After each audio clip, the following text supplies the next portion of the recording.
Más de 1.000 personas han muerto ya en Israel y Gaza tras un ataque masivo de militantes de Hamás que comenzó al amanecer del sábado. Hace poco, Hamás sorprendió al sur de Israel con un ataque masivo. Es como si hubieran mejorado sus habilidades militares desde que tomaron Gaza en 2007. Como dice Ali Baraka, un pez gordo de Hamás, la necesidad es la madre de la invención. Han estado recibiendo mucha ayuda y entrenamiento de Irán y de amigos como Hezbollah. Al mismo tiempo, han estado reforzando su propio poder militar en Gaza. Hablando de poderío militar, veamos en este vídeo lo que les ocurrió a los soldados más mortíferos de Hamás. Mohammed Deif. No se me ocurre otro nombre para empezar esta lista que este hombre. Mohammed Deif nació en 1965 en el campo de refugiados de Jan Yunis, en la Franja de Gaza. Creció en medio de conflictos y penurias, y sus primeros años de vida estuvieron marcados por la lucha por la supervivencia. De adolescente, Deif fue testigo diario de los duros momentos que vivía su pueblo. Fue durante estos años de formación cuando desarrolló un arraigado sentimiento de rabia y determinación para lograr el cambio. En 1990, a la edad de 25 años, Deif se unió a Hamás, una organización militante que estaba ganando impulso en su resistencia contra la ocupación israelí. Desde el momento en que puso un pie en Hamás, el compromiso de Deif con la causa fue inquebrantable. Ascendió rápidamente en el escalafón, demostrando su pensamiento estratégico y sus dotes de liderazgo. Su estilo de vida nómada, en constante movimiento para evitar ser capturado, le granjeó una reputación de figura sombría. La participación de Deif en Hamás le enfrentó a la dura realidad del conflicto palestino-israelí, pero fue en 1995 cuando el nombre de Deif se convirtió realmente en sinónimo de resistencia. El ejército israelí lo declaró su hombre más buscado, lanzando una persecución implacable para capturarlo o eliminarlo. A pesar de las constantes amenazas contra su vida, Deif no se dejó intimidar. Siguió dirigiendo el ala militar de Hamás, las brigadas Izz ad-Din al-Qassam. Su brillantez estratégica y su capacidad para inspirar a sus tropas le convirtieron en una fuerza formidable en el campo de batalla. A lo largo de los años, la implicación de Deif con Hamás y su papel dentro de la organización siguieron evolucionando. Se convirtió en una figura clave en la planificación y ejecución de operaciones militares contra Israel. Su fuerte sentimiento anti-israelí y su compromiso con la liberación de Palestina le convirtieron en una figura venerada entre sus camaradas. Desde que fue declarado el hombre más buscado del ejército israelí en 1995, Deif ha sobrevivido a la friolera de 7 atentados contra su vida. El primer intento de asesinato se produjo en 1996, cuando las fuerzas israelíes lanzaron un misil contra un edificio en el que se creía que Deif estaba escondido. Salió ileso, pero los atentados contra su vida no se detuvieron ahí. En 2001, un coche bomba hizo blanco en su vehículo, reduciéndolo a un montón de metal retorcido. Una vez más, Deif sobrevivió a este atentado. Con el paso de los años, los atentados contra la vida de Deif se hicieron más audaces y desesperados. En 2002, las fuerzas israelíes lanzaron una bomba de 1 tonelada sobre un edificio en el que se sospechaba que se ocultaba. La explosión fue tan potente que arrasó toda la estructura. Sin embargo, una vez más, Deif logró escapar. El ejército israelí, frustrado por sus repetidos fracasos, recurrió a métodos cada vez más sofisticados para eliminar a Deif. En 2003, lanzaron un ataque con misiles contra una casa en la que se creía que se encontraba. El ataque dejó el edificio en ruinas, pero Deif logró escapar una vez más. En 2006, las fuerzas israelíes atacaron un edificio en el que Deif asistía a una reunión. El ataque fue preciso y devastador, reduciendo la estructura a escombros. Sin embargo, contra todo pronóstico, Deif sobrevivió. Su capacidad para eludir la captura y salir indemne una y otra vez le ha granjeado un estatus legendario entre sus compañeros y la reputación de hombre invencible. Pero tras las historias de escapadas milagrosas, se esconde un hombre que ha pagado un alto precio por su rebeldía. En 2014, la tragedia llegó cuando un ataque aéreo israelí tuvo como objetivo la casa de Deif, provocando la pérdida de su esposa y sus 2 hijos. La implicación de Mohammed Deif en el conflicto palestino-israelí ha estado marcada por su compromiso inquebrantable. Como comandante militar de las brigadas Izz ad-Din al-Qassam de Hamás, ha desempeñado un papel clave en la planificación y ejecución de numerosas operaciones militares contra Israel. Una de las operaciones militares más notables dirigidas por Deif fue la Segunda Intifada, también conocida como la Intifada de Al-Aqsa, que estalló en 2000. Este levantamiento contra la ocupación israelí fue testigo de una oleada de protestas, manifestaciones y actos de resistencia en todos los territorios palestinos. Otros ataques, como atentados suicidas y ataques con cohetes, conmocionaron a Israel y atrajeron la atención internacional. La capacidad de Deif para inspirar a sus tropas y su perspicacia táctica hicieron de él una fuerza formidable en el campo de batalla. Una de las operaciones más audaces dirigidas por Deif fue la captura en 2006 del soldado israelí Gilad Shalit. Este secuestro de gran repercusión desencadenó una grave crisis. Shalit permaneció cautivo de Hamás durante 5 años antes de ser liberado en un acuerdo de intercambio de prisioneros.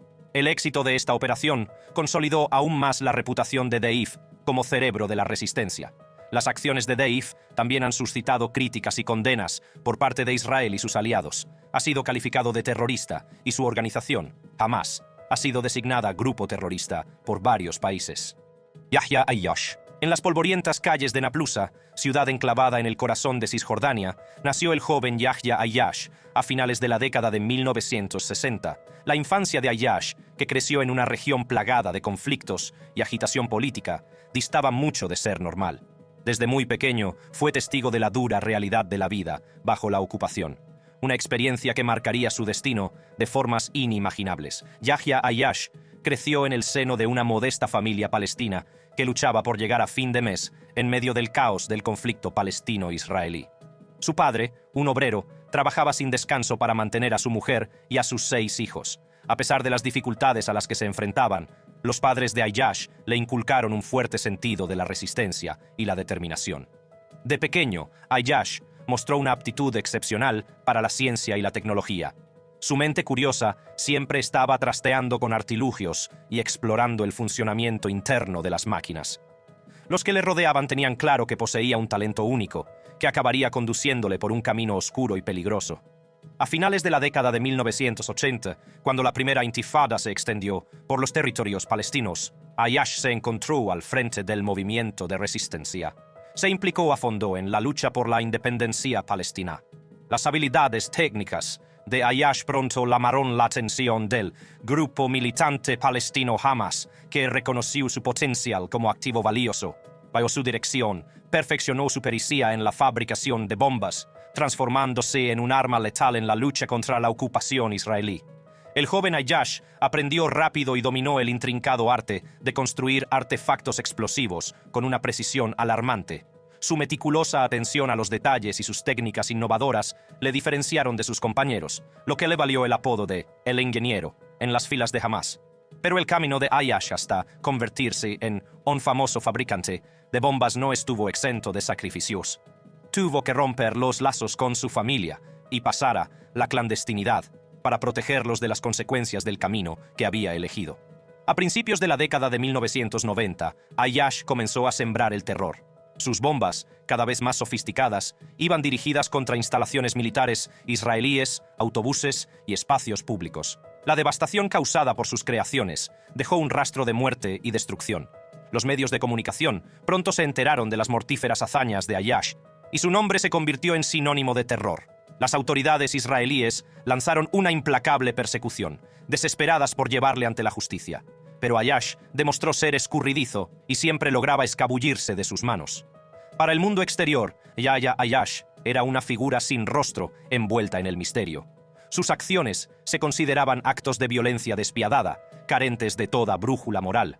Pero para quienes le conocían íntimamente, Ayyash era un personaje complejo, movido por una arraigada creencia en la rectitud de su causa. A medida que crecía la pericia de Yahya Ayyash en la fabricación de bombas, también aumentaba su influencia en las filas de Hamás.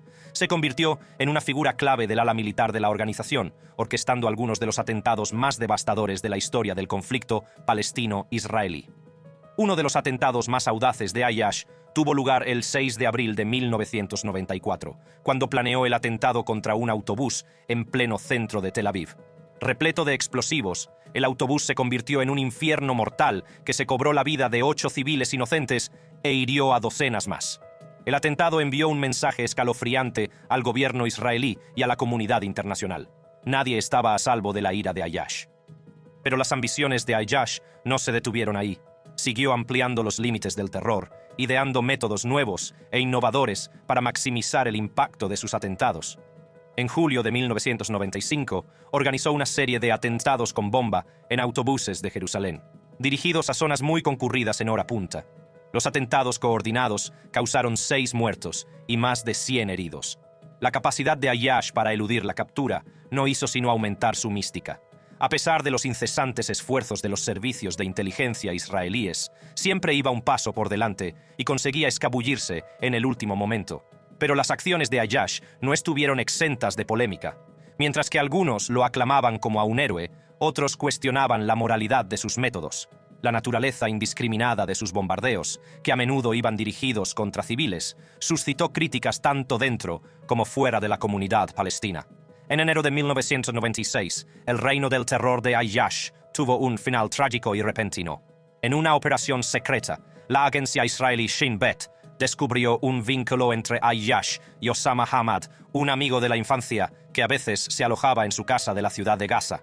Lo que lo hace aún más interesante es que Shin Bet había tenido tratos previos con Kamil Hamad, que resulta ser tío de Osama.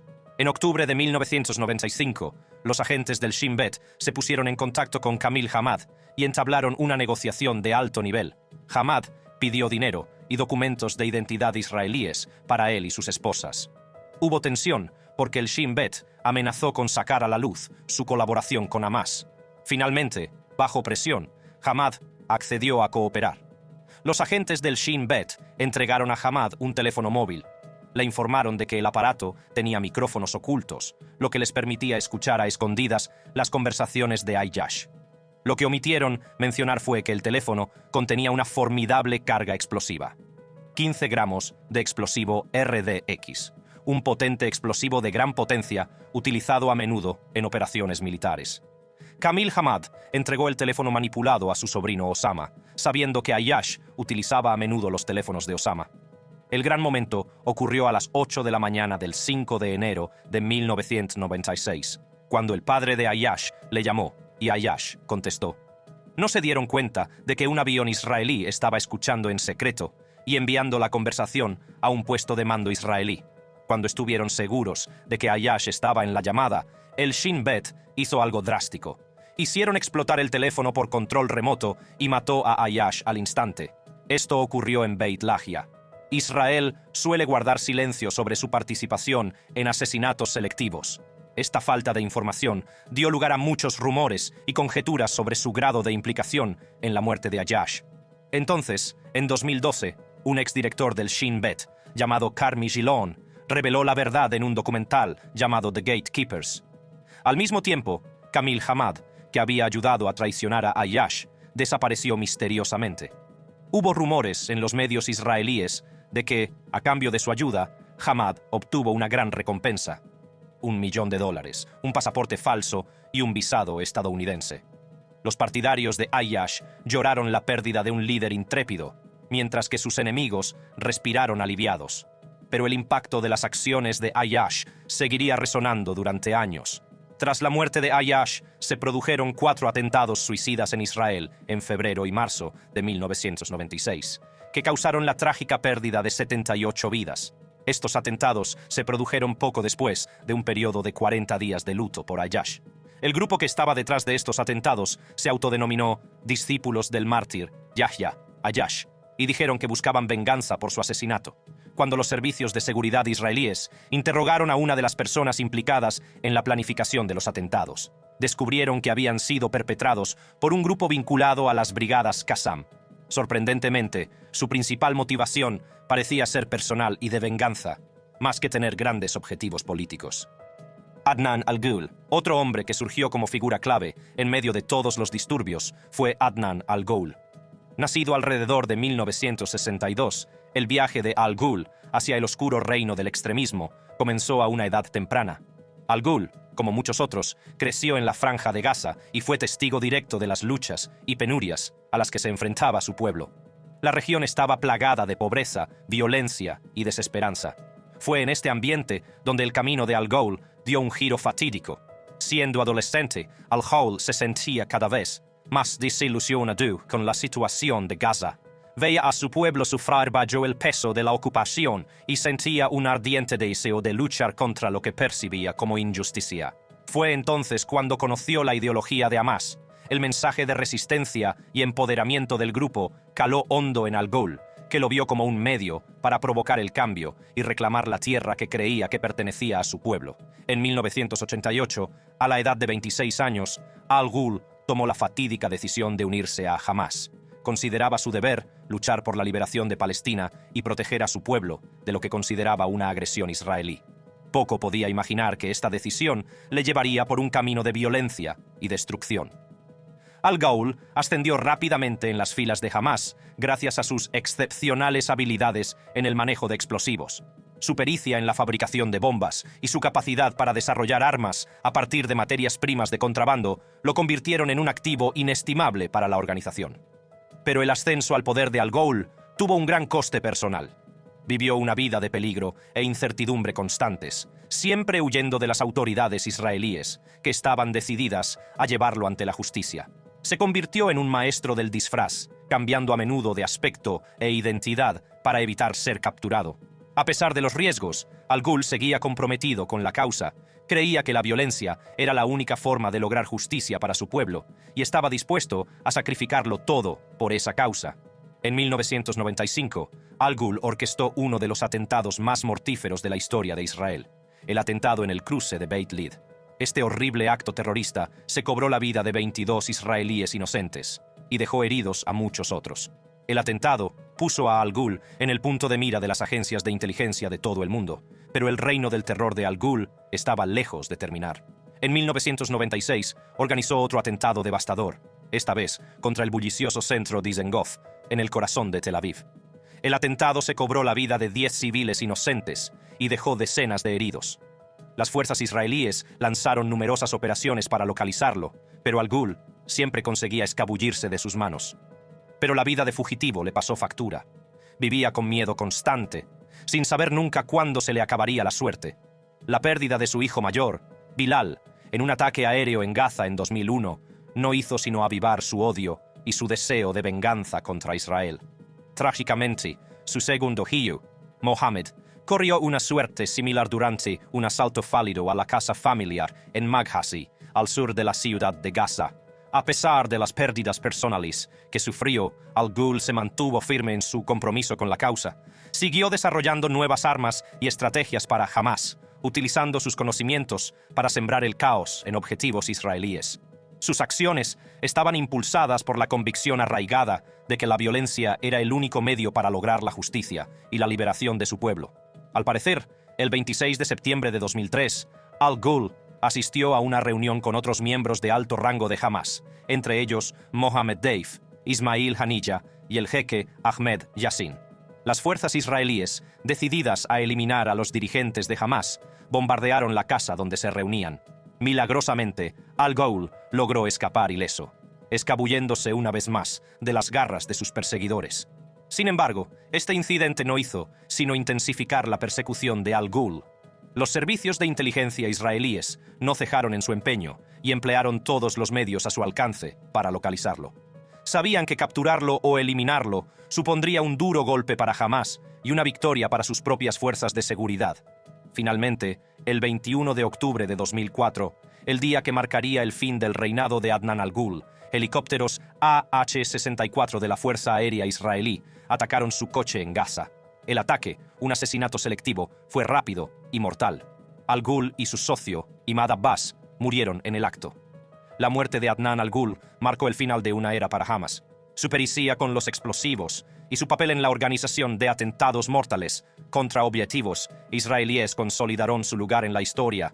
Pero su historia no es solo una historia de violencia y terror. Es también una historia de tragedia personal, sacrificio y las complejidades del conflicto palestino-israelí. El legado de Adnan Al Ghul es difícil.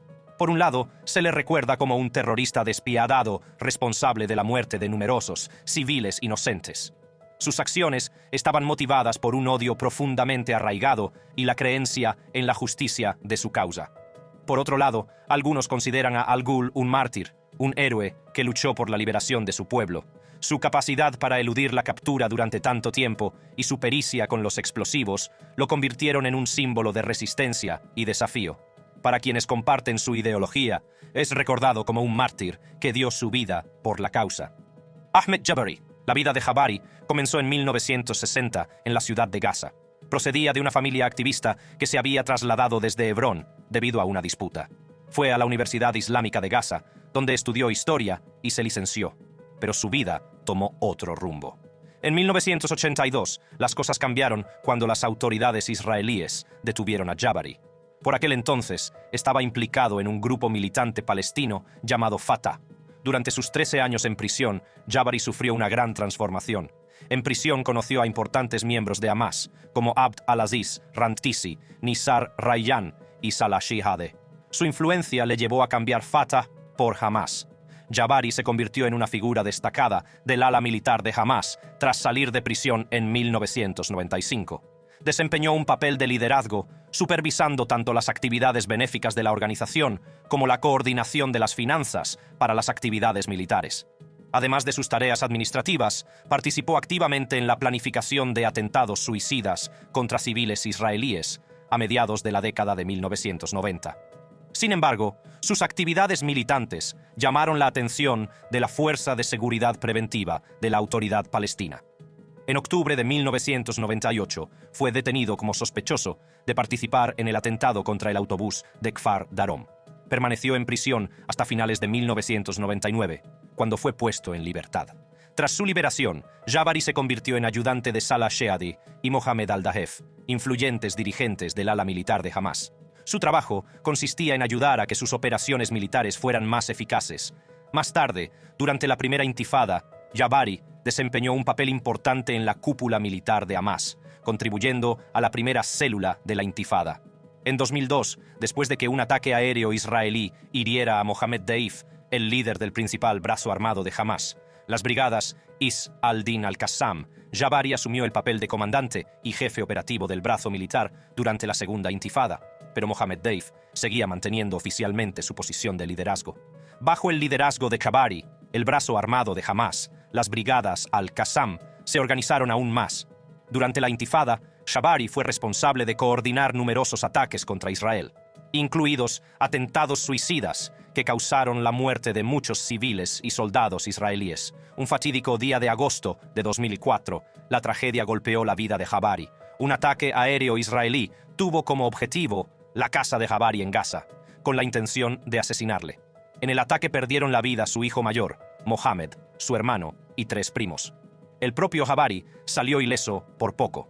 En una entrevista concedida a Reuters en 2005, Jabari expresó su firme convicción de que la yihad y la resistencia eran las únicas vías eficaces para liberar a su patria. No creía que la negociación y la diplomacia funcionaran. Jabari desempeñó un papel importante en el conflicto palestino-israelí.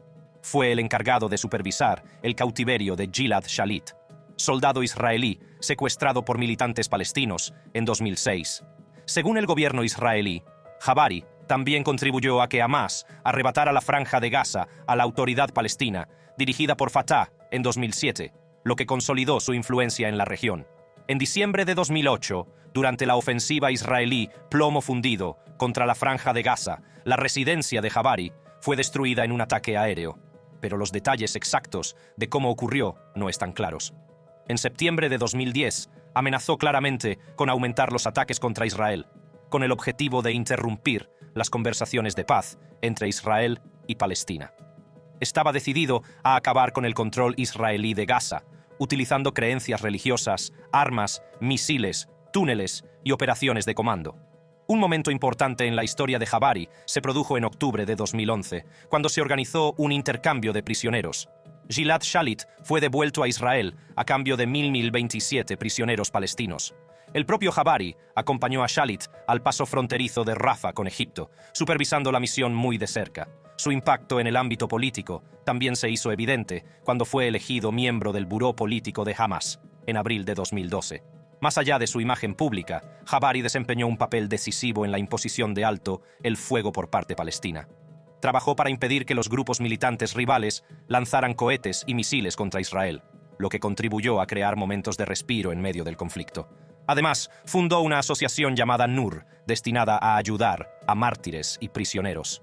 Según Gershom Baskin, que participó en las negociaciones para la liberación de Gilad Shalit, Jabari recibió un borrador de un acuerdo de alto, el fuego a largo plazo, con Israel justo antes de su asesinato. Sin embargo, esta afirmación es discutida y algunos cuestionan su credibilidad. Jabari era una persona muy reservada y cauta. Rara vez aparecía en público, no utilizaba teléfonos inteligentes y recurría a mensajeros de confianza para comunicarse con otros dirigentes de Hamás. Esta extrema cautela se debía a que había sobrevivido a 5 intentos de asesinato. El 14 de noviembre de 2012, las cosas dieron un giro trágico para él. Un avión no tripulado israelí lo mató mientras conducía por la calle Omar Mukhtar de la ciudad de Gaza. Su leal guardaespaldas, Mohamed Al-Hams, también corrió la misma suerte en ese ataque. El motivo de este asesinato fueron 3 días de continuos ataques con cohetes contra el sur de Israel por parte de militantes de Gaza. Israel vio en estos ataques, con cohetes, la razón para eliminar a Jabari. Este suceso marcó el inicio de la Operación Pilar de Defensa, una campaña militar israelí. En un esfuerzo conjunto entre el Shin Bet y la Fuerza Aérea Israelí, llevaron a cabo una operación que provocó ataques con cohetes de grupos palestinos de Gaza. Esto desencadenó un conflicto de idas y venidas entre Israel y Gaza, en el que Israel lanzó contraataques durante 4 días. Miles de personas asistieron al funeral de Jabari, que comenzó en el hospital Shifa, pasó por su casa y terminó en la gran mezquita de Gaza para las últimas oraciones. Fue enterrado en el cementerio de Sheikh Radwan, en el norte de la ciudad. Salah Shehad. Salah Shehad era un nombre que infundía miedo a muchos. Nació en Gaza el 24 de febrero de 1953. Poco sabía el mundo que este hombre aparentemente corriente se convertiría en uno de los líderes más influyentes del movimiento islamista palestino, Hamás. En 1997, Shehadeh se unió a Hamás, una decisión que marcaría el curso de su vida y la de innumerables personas. Su dedicación e inquebrantable compromiso con la causa llamaron rápidamente la atención de sus superiores. Esto le impulsó en las filas de la organización. Al estallar la intifada de Al-Aqsa a finales de los años 90, las tensiones entre israelíes y palestinos llegaron a un punto de ebullición. Fue entonces cuando Shehadeh empezó a mostrar sus verdaderos colores. Israel lo acusó de ser el autor intelectual de una serie de atentados mortales contra soldados y civiles israelíes. La participación de Shehadeh en estos atentados no se limitó a la planificación y orquestación. También estuvo profundamente implicado en la producción de cohetes Qassam, armas de fabricación casera que se convirtieron en sinónimo de Hamás. Estos cohetes llevaban el nombre de las brigadas Izz ad-Din al-Qassam, el ala militar de Hamás. Pero las ambiciones de Shehadeh no se detuvieron ahí. Desempeñó un papel fundamental en el contrabando de material militar a Gaza, donde operaba Hamás. Bajo su dirección, los comandantes de campo de Hamás en Gaza y Cisjordania llevaron a cabo numerosos atentados, dirigidos tanto contra fuerzas israelíes como contra civiles. El mundo contempló horrorizado cómo los atentados suicidas y otros actos de violencia se convertían en algo demasiado habitual. La influencia y el poder de Shehadeh dentro de Hamás eran innegables, y sus acciones tuvieron consecuencias de gran alcance. A principios de 2000, su reino del terror se detuvo momentáneamente cuando fue capturado por las fuerzas israelíes. Fue condenado a 12 años de prisión, pero su encarcelamiento apenas sirvió para aplacar la violencia. Entonces, en un sorprendente giro de los acontecimientos, Shehadeh fue liberado en mayo de 2000 como parte de un intercambio de prisioneros más amplio entre Israel y Hamás. Su liberación reavivó los temores y suscitó dudas sobre la eficacia del sistema de justicia para tratar a personas como Shehadeh. Tras su liberación, Shehadeh no tardó en reanudar sus actividades dentro de Hamás. Reanudó su papel en la producción de cohetes Qassam y siguió supervisando las operaciones de los comandantes de campo en Gaza y Cisjordania. Bajo su dirección, Hamás desarrolló una extensa red de distribución de estos cohetes. Las instalaciones de producción estaban ocultas en zonas residenciales, lo que dificultaba su localización y destrucción por parte de las fuerzas israelíes. La planificación estratégica y la meticulosa ejecución de Shehadeh permitieron a Hamás reponer continuamente su arsenal, lo que supuso una amenaza constante para la seguridad israelí. Los cohetes Qassam se convirtieron en el arma preferida de Hamás, utilizada para atacar pueblos y ciudades israelíes cercanos a la Franja de Gaza. Estos ataques no solo iban dirigidos contra instalaciones militares, sino también contra la población civil. La política de ataques terroristas definida por Hamás provocó la pérdida de vidas inocentes y un temor generalizado entre los israelíes. No se puede exagerar el impacto de estos ataques. Los ciudadanos israelíes vivían con el miedo constante a los ataques con cohetes, sin saber nunca cuándo o dónde se produciría el siguiente ataque. El coste psicológico para la población era inmenso, con familias obligadas a buscar refugio y vivir en un estado de vigilancia constante. Pero Shehadeh no solo estaba implicado en los cohetes Qassam, también desempeñó un papel crucial en el contrabando de material militar a Gaza, reforzando aún más las capacidades de Hamás. La red de contactos de Shihad y su profundo conocimiento de la región le permitieron desenvolverse con éxito en el tráfico clandestino de armas. Las operaciones de contrabando se realizaban a través de una red de túneles que conectaba Gaza con los países vecinos. Estos túneles servían de salvavidas a Hamás, proporcionándole un suministro constante de armas, munición y otros equipos militares. La entrada de armas y material militar en Gaza permitió a Hamás ampliar su influencia y llevar a cabo ataques más sofisticados. Sin embargo, es importante señalar que las acciones de Shehadeh no fueron sin consecuencias. Las fuerzas de defensa israelíes, en sus esfuerzos por desmantelar la infraestructura de Hamás, atacaron túneles de contrabando y depósitos de armas. Estas operaciones pretendían interrumpir el flujo de armas y debilitar las capacidades de Hamás, pero fue en un fatídico día, el 22 de julio de 2002, cuando el mundo sería testigo de las devastadoras consecuencias de sus acciones. Las fuerzas de defensa israelíes, decididas a poner fin a su reino del terror, atacaron la casa en la que vivía Shehadeh. Utilizando una bomba de 1 tonelada lanzada por un avión F-16, las fuerzas de defensa israelíes desencadenaron un ataque devastador. La explosión no solo se cobró la vida de Salah Shehadeh, sino también la de su esposa, su hija y 7 miembros de una familia vecina. El ataque contra la casa de Shehadeh recibió la condena generalizada de otros países de Oriente Próximo, Europa Occidental y Estados Unidos.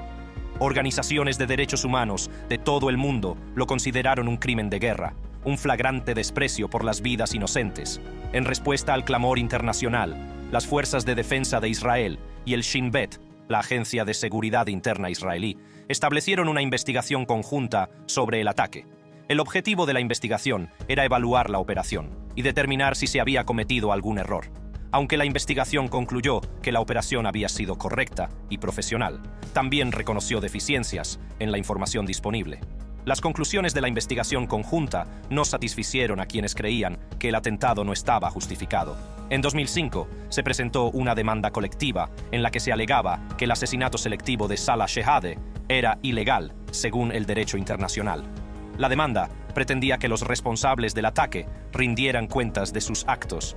Además, en 2009 se inició en España una investigación por crímenes de guerra. Sin embargo, la Audiencia Nacional Española rechazó una investigación oficial sobre el asesinato selectivo de Shehadeh en 2002, alegando limitaciones jurisdiccionales. Si te ha gustado este vídeo, haz clic en la tarjeta que aparece ahora mismo en tu pantalla para ver más vídeos.